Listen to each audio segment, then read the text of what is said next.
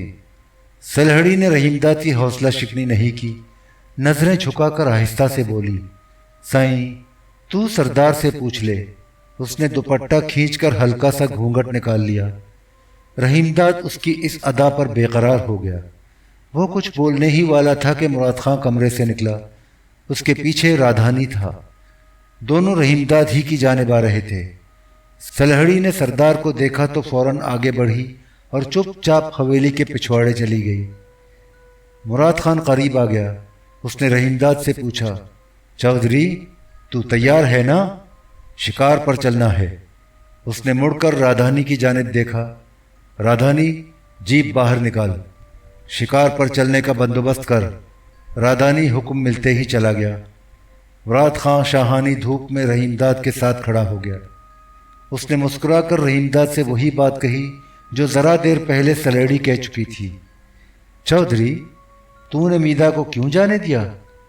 میں نے تو سلہڑی سے کہہ دیا تھا چودھری کی مرضی ہو تو میدا کو روک لینا۔ رادھانی واپس آ گیا۔ اس نے مراد خان کو اطلاع دی کہ شکار پر چلنے کی تیاری مکمل ہو چکی ہے۔ مراد خان اور رحیم داد آگے بڑھے، پھاٹک سے باہر نکلے اور سامنے کھڑی ہوئی جیپ میں جا کر بیٹھ گئے۔ مراد خان خود جیپ چلا رہا تھا۔ رحیم داد اس کے برابر بیٹھا تھا۔ پچھلی نشست پر کریم بخش، رادھانی اور دو ملازم بیٹھے تھے۔ جیپ میں کھانے پینے کی اشیاء کے علاوہ بندوقیں تھیں، کارتوس اور شکار کا دوسرا ساز و سامان بھی موجود تھا۔ راستہ کچا تھا، جگہ جگہ گڑھے تھے۔ جیپ ہچکولے کھاتی ہوئی دوڑ رہی تھی۔ مراد خان اسے بہت سنبھال کر چلا رہا تھا۔ جیپ 4 میل سے زیادہ فاصلہ طے کرنے کے بعد ایک بستی کے باہر جا کر ٹھہر گئی۔ یہ چھوٹا سا گاؤں تھا۔ رادھانی نے شکاری کتوں اور ان کی دیکھ بھال کرنے والے کوتیوں کو شکار کا ہانکا کرنے والوں کے ساتھ رات ہی کو بھیج دیا تھا۔ وہ سب راستے کے کنارے ایک سالہے میں ٹھہرے ہوئے تھے۔ یہ ایسی جھونپڑی تھی جس کے دیواروں پر پھوس اور سرکنڈوں کا چھپر تھا۔ چھپر کے نیچے شہتیر کے بجائے اڈیاں جڑی تھیں۔ اڈیاں مثلث کی شکل کی مضبوط لکڑیاں تھیں۔ سالہے میں کئی اڈیاں تھیں جن کے درمیان ٹیڑھی ترچھی کڑیاں اور لڑے تھے۔ ان پر بڑا سا چھپر تھا۔ گاؤں میں عام طور پر ایسے ہی سالہے نظر آ رہے تھے۔ گاؤں سے چند فرلانگ پر دریائے سندھ بہتا تھا۔ دریا کے کنارے دور دور تک جھاڑیاں تھیں، جنگل اور اوجھڑ تھے۔ گھنے درختوں کے گنجان چھچھر تھے۔ انہی چھچھروں میں جنگلی سور رہتے تھے۔ وہ دن میں چھچھروں کے اندر دور تک پھیلی ہوئی دلدل اور کیچڑ میں روپوش رہتے۔ رات کی تاریکی پھیلتے ہی ان کے غول کے غول نکلتے اور کھڑی فصلیں تباہ کرتے۔ اس حیثیت سے سور کا شکار زمینداروں کے لیے مشغلے اور کھیل سے زیادہ ایک بڑی ضرورت بھی تھی۔ یہ فصلوں کی تباہی سے بچانے کی ضرورت تھی۔ سور کا شکار عام طور پر فصلوں کی تیاری کے دنوں میں کثرت سے ہوتا تھا۔ یہ ایسے ہی دن تھے۔ خریف کی فصلیں کہیں کٹ چکی تھیں، کہیں کٹائی کے لیے تیار کھڑی تھیں۔ مراد خان کی ہدایت پر رادھانی نے شکاری کتوں اور ہانکا کرنے والوں کو چھچھروں کی جانب پہلے ہی روانہ کر دیا تھا۔ آگے آگے کوتی تھے۔ وہ کتوں کی زنجیریں مضبوطی سے پکڑے ہوئے تھے۔ ان کے پیچھے ہانکا کرنے والے گردنوں میں ڈھول ڈالے، ہاتھوں میں ٹین کے پیپے، نیزے اور برچھے سنبھالے چل رہے تھے۔ ان میں سے کچھ ایسے نڈر اور بے باک تھے جن کے پاس صرف لمبے شکاری چاقو یا خنجر تھے۔ اس شکار میں ایسے کتے بڑی تعداد میں تھے جو بل ٹیریئر اور بونی نسل کے کتوں کے باہمی ملاپ کی پیداوار تھے۔ نسلی طور پر یہ دوغلے کتے سور کے شکار میں بہت مؤثر اور کارآمد ثابت ہوتے ہیں۔ مراد خان شاہانی نے سور کے شکار کے لیے ایسے کتوں کی خاص طور پر افزائش نسل کی تھی۔ ان کے دانت اور جبڑے اس قدر مضبوط تھے کہ ایک بار گردن منہ میں آ جانے کے بعد سور کے لیے ان کی گرفت سے آزاد ہونا ممکن نہیں تھا۔ یہ کتے دوڑتے بھی تیز تھے، خونخوار اور نڈر بھی تھے۔ مراد خان اور رحیم داد جیپ کے اندر ہی بیٹھے رہے۔ رادھانی نے ترماس سے چائے انڈیلی، دونوں کو ایک ایک پیالی پیش کی۔ دونوں آہستہ آہستہ چائے پینے لگے۔ جب کوتی اور ہانکا کرنے والے جنگلی درختوں سے ڈھکے ہوئے گنجان چھچروں میں داخل ہو کر نظروں سے اوجھل ہو گئے تو کچھ ہی دیر بعد مراد خان شاہانی نے دوبارہ جیپ اسٹارٹ کی۔ اب پچھلی نشست پر صرف رادھانی بیٹھا تھا۔ دونوں ملازم بھی ہانکا کرنے والوں کے ساتھ چلے گئے تھے۔ دونوں منجھے ہوئے شکاری تھے۔ وہ اپنے ساتھ اپنی بندوقیں اور کارتوس بھی لے گئے تھے۔ سردار مراد خان اور رحیم داد کے زانوؤں پر بھی بھری ہوئی بندوقیں رکھی تھیں۔ دونوں چھچروں کی جانب دیکھ رہے تھے۔ شکاری کتوں کے بھونکنے کی آوازیں رک رک کر چھچروں میں گونج رہی تھیں۔ رادھانی پچھلی نشست پر بندوق سنبھالے بیٹھا تھا۔ سردار مراد خان اسے شکار پر ضرور ساتھ لے جاتا تھا۔ اس کا نشانہ بہت اچھا تھا۔ ویسے مراد خان بھی بہت اچھا نشانے باز تھا۔ اس نے کم عمری سے ہی شکار کھیلنا شروع کر دیا تھا اور اب تو وہ ماہر شکاری ہو گیا تھا۔ البتہ رحیم داد نے سور کا شکار بہت کم کھیلا تھا، لیکن اس کا نشانہ بھی برا نہیں تھا۔ جیپ ہچکولے کھاتی ہوئی ایک اجڑ پر آہستہ آہستہ دوڑ رہی تھی۔ یہ اجڑ خضر و جنگلی پودوں سے بھرا ہوا دشوار گزار اور دلدلی راستہ تھا۔ جیپ سنبھل سنبھل کر آگے اور آگے بڑھتی گئی۔ آخر ایک ایسی جگہ پہنچ گئی جہاں اس قدر بہتات سے گھنی جھاڑیاں تھیں کہ ان کے درمیان سے جیپ نہیں گزر سکتی تھی۔ شاہانی نے جیپ روک لی، بندوق سنبھالے ہوئے نیچے اترا۔ رحیم داد اور کریم بخش رادھانی بھی باہر آ گئے۔ ہر طرف پرہول سناٹا تھا، مگر تھوڑی ہی دیر بعد سناٹے میں ایک طرف سے ڈھولوں اور پیپوں کی تیز آوازیں ابھریں۔ تینوں جھاڑیوں کے درمیان سے راستہ بناتے ڈھولوں اور پیپوں کی آوازوں کی سمت بڑھے۔ وہ شاخوں سے الجھتے ہوئے آگے بڑھتے گئے۔ اب کتوں کے زور زور سے بھونکنے کی آوازیں ابھرنے لگی تھیں۔ مراد خان شاہانی آگے آگے تھا۔ ایک مقام پر وہ ٹھہر گیا۔ ہاتھ اٹھا کر اس نے رحیم داد اور رادھانی کو بھی ٹھہرنے کا اشارہ کیا۔ سامنے جھاڑی میں ایک سور دبکا کھڑا تھا۔ مراد خان نے اپنی چھوٹی رائفل اٹھا کر نشانہ باندھا اور گولی چلا دی۔ گولی سور کی ٹانگ میں لگی۔ وہ زخمی ہو کر جھاڑیاں چیرتا تیزی سے ایک طرف بھاگا، مگر ذرا ہی دیر بعد ایک گھنے درخت کے تنے کے پیچھے سے نمودار ہوا۔ چوٹ کھا کر وہ زیادہ خونخوار ہو گیا تھا۔ وہ غراتا ہوا اپنے تیز اور نوکیلے دانت نکالے تینوں پر بگولے کی مانند اچانک جھپٹا۔ رادھانی نے فوراً گولی چلائی، لیکن نشانہ خطا کر گیا۔ مراد خان نے جھٹ رائفل اٹھائی، مگر رائفل اس کی انگلیوں سے پھسل کر نیچے گر گئی۔ سور منہ پھاڑے دانت نکالے بالکل سامنے تھا اور چند گز کے فاصلے پر پہنچ چکا تھا۔ مراد خان آگے تھا۔ وہ نہتتا بھی تھا اور بالکل اس کی زد پر تھا۔ رحیم داد کے پاس 12 بور کی بندوق تھی۔ اس نے نہایت پھرتی سے بندوق اٹھائی، نشانہ لیا اور جھٹ گولی چلا دی۔ نشانہ بالکل ٹھیک بیٹھا۔ گولی سور کا ماتھا چیرتی پھاڑتی اندر اتر گئی۔ سور فوراً وہیں ڈھیر ہو گیا۔ پلک جھپکتے ہی سور کی مادہ نکلی۔ وہ بھی غراتی چیختی دانت نکالے تیزی سے جھپٹی۔ رحیم داد نے اس پر بھی گولی چلا دی۔ اس دفعہ بھی نشانہ بالکل ٹھیک بیٹھا۔ وہ بھی گولی کھاتے ہی گر کر تڑپنے لگی۔ سور اور اس کی مادہ چند گز دور کیچڑ میں پڑے دم توڑ رہے تھے۔ تینوں چند لمحے انہیں سسکتے تڑپتے دیکھتے رہے۔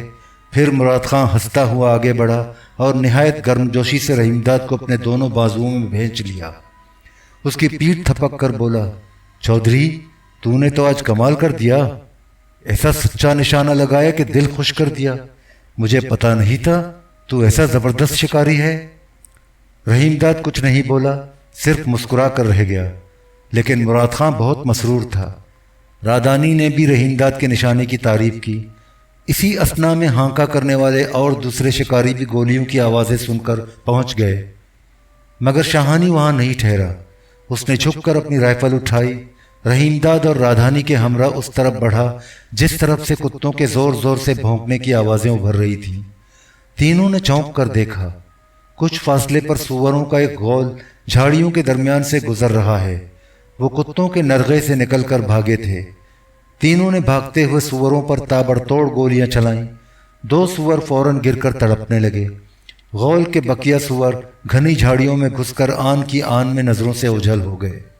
جھک جھک کر ادھر ادھر دیکھنے پر بھی نظر نہیں آئے۔ مراد خان، رحیم داد اور رادھانی آگے بڑھے۔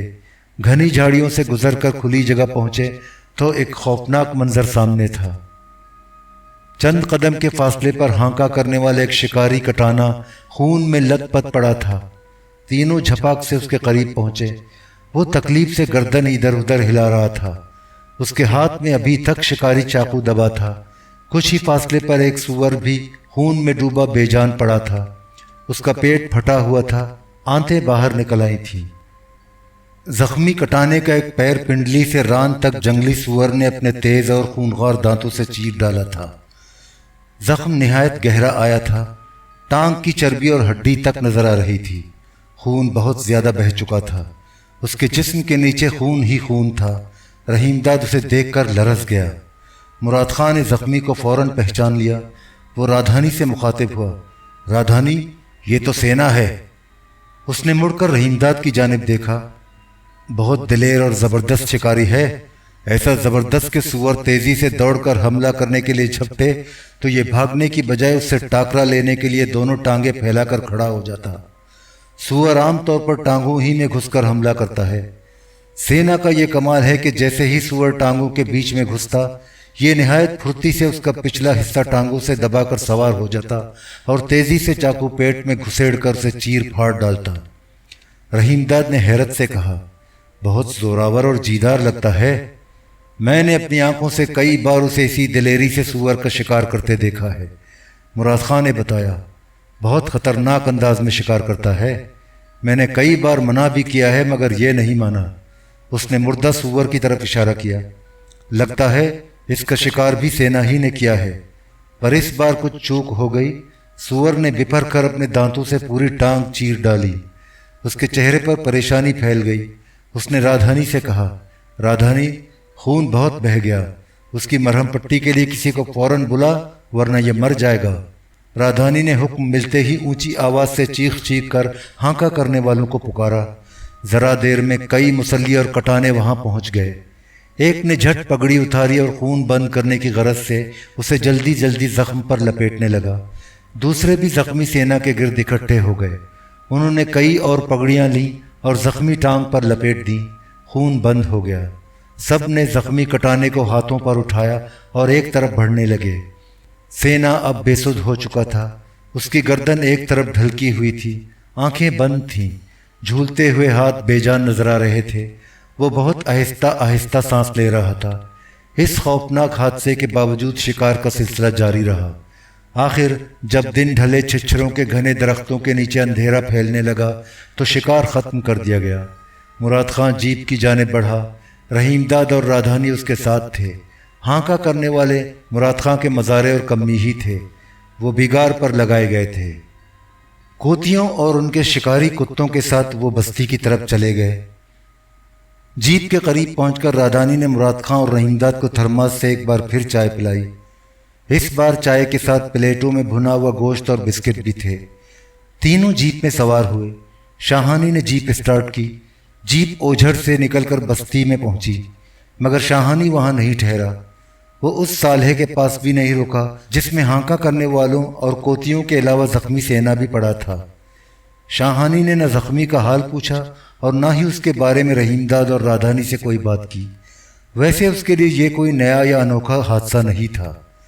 سور کے شکار میں پہلے بھی ایسے کئی واقعات پیش آ چکے تھے۔ ان حادثات کے نتیجے میں 2 ہانکا کرنے والے زخمی ہو کر ہلاک بھی ہو چکے تھے۔ جیپ ہچکولے کھاتی کچے راستے پر دوڑتی رہی اور جب ہمو والی میں داخل ہوئی تو سورج مغرب کے اندھیرے غار میں اتر چکا تھا۔ اس کی الوداعی کرنیں درختوں کی اونچی اونچی شاخوں پر دھندلی پڑتی جا رہی تھیں۔ کوہر میں لپٹی ہوئی سرد شام آہستہ آہستہ فضا میں گھلتی جا رہی تھی۔ شاہانی اور رحیم داد جیپ سے اتر کر حویلی کے اندر چلے گئے۔ رادھانی باہر ہی ٹھہرا رہا۔ رحیم داد بہت تھک گیا تھا۔ وہ سیدھا اپنے کمرے میں گیا اور کرسی پر نڈھال ہو کر نیم دراز ہو گیا۔ کچھ دیر بعد ملازم نے غسل خانے میں گرم پانی کی بالٹی رکھ دی۔ رحیم داد نے گرم پانی سے غسل کیا، اجلے کپڑے پہنے اور حویلی کی بیٹھک میں پہنچ گیا۔ مراد خان شاہانی ابھی تک نہیں پہنچا تھا، مگر رحیم داد کو زیادہ دیر انتظار نہیں کرنا پڑا۔ شاہانی نہا دھو کر اور صاف ستھرا لباس پہنے چند ہی منٹ بعد آ گیا۔ اس کے پہنچتے ہی بوتل اور گلاس بھی آ گئے۔ تو بڑی بڑی تھالیوں میں تلے ہوئے مرغ میز پر رکھ دیے گئے۔ فوراً پینے پلانے کا سلسلہ شروع ہو گیا۔ شاہانی نے 2 گلاس چڑھانے کے بعد تیسری بار گلاس بھرا اور رحیم داد سے کہا، چودھری میں آج زیادہ دیر نہیں بیٹھوں گا، بہت تھک گیا ہوں۔ اس نے ہلکا سا قہقہا بلند کیا۔ پولانی میرا انتظار کر رہی ہے۔ ادھر آتے ہوئے میں نے اسے دیکھا تھا، ایسی بوڈا اور پوپٹ لگ رہی تھی کہ طبیعت ایک دم پھڑک اٹھی۔ جواب نہیں اس کا۔ یہی گل تو کل رات تو سلیڑی کے بارے میں کہہ رہا تھا۔ وہ کچھ اور چیز ہے، شاہانی ہنس کر بولا۔ سچ بتا، ہے کہ نہیں؟ رحیم داد نے نشے میں جھوم کر بے ساختہ کہا، دل کی بات پوچھ تو سلہڑی مجھے بھی پسند ہے۔ جب ہی آج صبح تو اسے مٹھارنے کی کوشش کر رہا تھا، وہ ٹھٹا مار کر ہنسا۔ میں تاڑ گیا تھا کہ تیری طبیعت سلہڑی پر آ گئی ہے، وہ رن ہی ایسی پھڑکدار ہے، تیرے پاس تو پولانی رہے گی۔ دل کی بات رحیم داد کی زبان پر آ گئی۔ ہچکچاتے ہوئے بولا، سلہڑی تو آج رات خالی ہے۔ کیا مطلب؟ شاہانی نے اسے نظر بھر کر دیکھا۔ صاف گال کر، تو چاہتا کیا ہے؟ تیری مرضی جاننا چاہتا ہوں۔ رحیم داد نے شاہانی سے نظریں نہیں ملائیں۔ قاب سے مرغ کی ٹانگ اٹھا کر گوشت دانتوں سے نوچنے لگا۔ چودھری سلہڑی کی گال نہ کر۔ شاہانی اچانک سنجیدہ ہو گیا۔ سلہڑی کے معاملے میں میرے کئی یار مجھ سے ناراض ہو گئے۔ ڈیرہ غازی خان کے تمندار سر بلند خان دریشک سے تو ایسا بگاڑ پیدا ہوا کہ اب تک اس سے بول چال بند ہے۔ اس نے گلاس اٹھا کر گھونٹ بھرا۔ وہ میری سجن ہے، ایسی جند جانی ہے کہ میں اسے کسی کے پاس جانے نہیں دیتا۔ تیں کو پتہ نہیں، 16 سال سے اوپر ہو گئے وہ میرے پاس ہے، اور اس سے کبھی میرا دل نہیں بھرتا۔ سچ پوچھ تو میں اسی کے لیے ہم والی آتا ہوں، وہ اس حویلی کی جان ہے۔ رحیم داد خاموش رہا۔ شاہانی نے ایک اور بڑا گھونٹ بھرا۔ رحیم داد کی جانب مسکرا کر دیکھا۔ چودھری میں تیرے پاس کسی دوسری پھڑکدار اور پھوپٹ رن کو بھیجوا دوں گا۔ حویلی میں کئی زوردار اور سوہنی رناں موجود ہیں، تیرا جی خوش ہو جائے گا۔ اس نے نشے میں لہرا کر قہقہا لگایا۔ فکر نہ کر، اپنی پسند تو مجھ پر چھوڑ دے۔ پہلے بھی میں نے کب تجھ سے اپنی پسند کی گل کی؟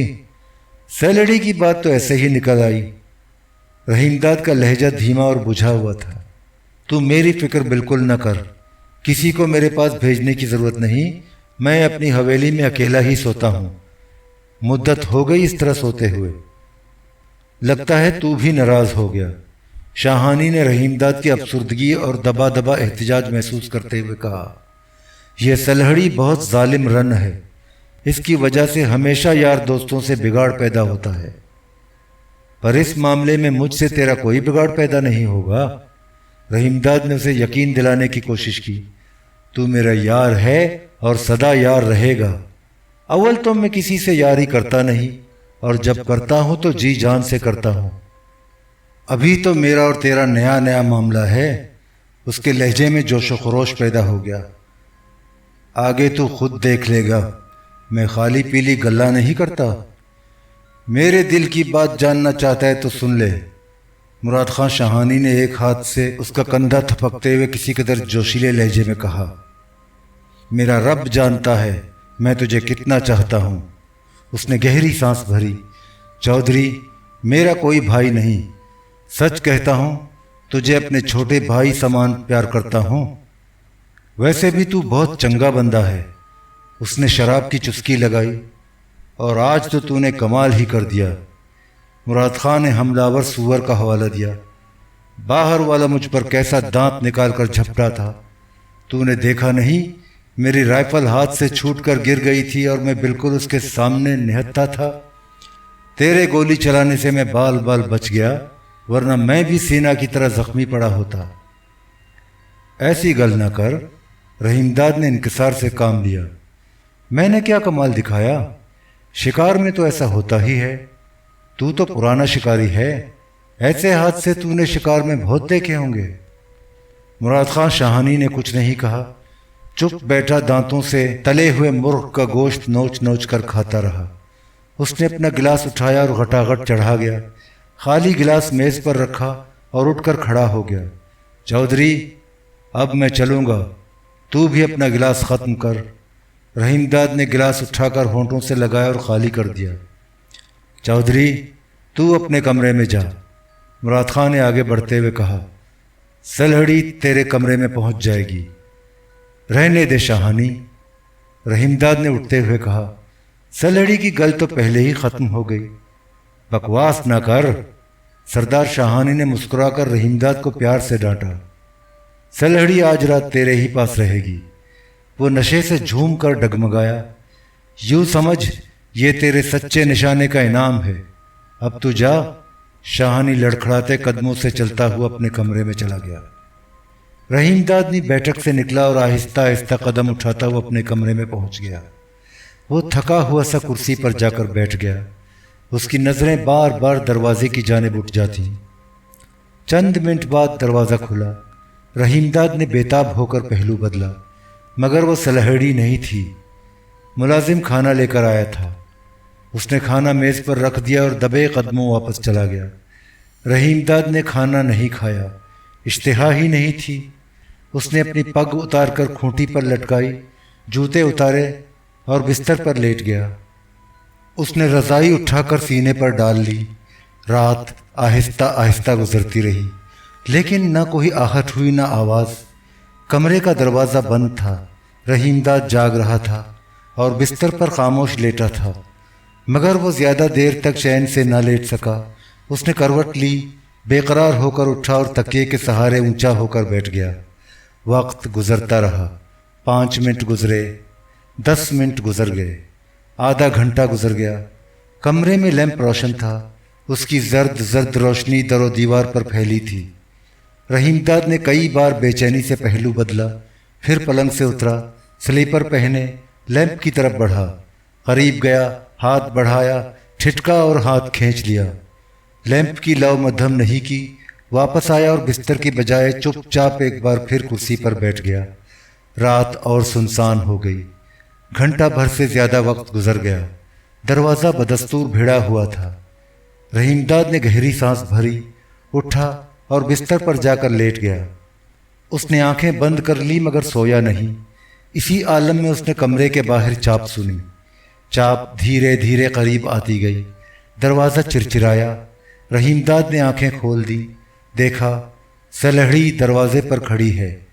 اس نے زیر لب مسکرا کر رحیم داد پر ایک نظر ڈالی، مڑی، دروازہ بند کیا اور کنڈی چڑھا دی۔ وہ ہولے ہولے قدم اٹھاتی ہوئی رحیم داد کی جانب بڑھی اور اس کے روبرو تیر کے مانند تن کر کھڑی ہو گئی۔ وہ سرخ دوشالہ اوڑھے ہوئے تھی، چولا ڈھیلا ڈھالا اور سفید تھا، مگر منجھلی کے بجائے وہ گھگرا پہنے ہوئے تھی جس پر سرخ اور سیاہ گلبوٹے تھے۔ آنکھوں میں دمبالا کاجل تھا، ناک میں بڑا سا کوکا تھا، ہونٹ گہرے گلابی تھے، چہرے پر نکھار اور شگفتگی تھی۔ وہ خوب سج دھج کے ساتھ آئی تھی، صاف معلوم ہوتا تھا کہ اس نے ابھی ابھی سنگار کیا ہے۔ رحیم داد نے اسے بے قرار نظروں سے دیکھا اور ٹکٹکی باندھے دیکھتا رہا۔ وہ اٹھ کر بیٹھ گیا، مسکرا کر بولا، کھڑی کیوں ہے؟ بیٹھ جا سلہڑی، تو نے مجھے بلا ہی لیا۔ سلہڑی نے گردن ترچھی کی اور مڑ کر رحیم داد کو دیکھا۔ سائیں چودھری، تو بہت تکھا اور زوراور ہے۔ اس نے ایک ہاتھ سے اپنے گھگرے کا گھیر سنبھالا، لچکتی بل کھاتی آگے بڑھی اور پاؤں لٹکا کر بستر پر بیٹھ گئی۔ چند لمحے خاموش رہی، پھر مسکراتے ہوئے بڑے ٹھسے سے بولی، سردار مجھے کسی کے پاس جانے نہیں دیتا؟ تیری گال اس نے کیسے مان لی؟ یہ بھید سمجھ نہیں آیا۔ رحیم داد اس کی بات نظر انداز کرتے ہوئے بولا، یہ بتا تو نے دیر کیوں لگا دی؟ اس نے سلہڑی کی آنکھوں میں آنکھیں ڈال کر پوچھا۔ سردار نے روک لیا ہوگا؟ نہ سہیں، وہ گردن ہلا کر بولی، وہ تو پولانی کے پاس ہے۔ پر وہ تجھے چاہتا بہت ہے، رحیم داد نے اسے چھیڑا۔ تجھ میں ایسی کیا بات ہے جو وہ تجھے اتنا چاہتا ہے؟ پتہ نہیں سہیں، سلہڑی نے نظریں جھکا کر شرمانے کی کوشش کی، پر میں بھی اسے اتنا ہی پیار کرتی ہوں، برسوں سے اس کے ساتھ ہوں۔ اس نے گردن اونچی کی،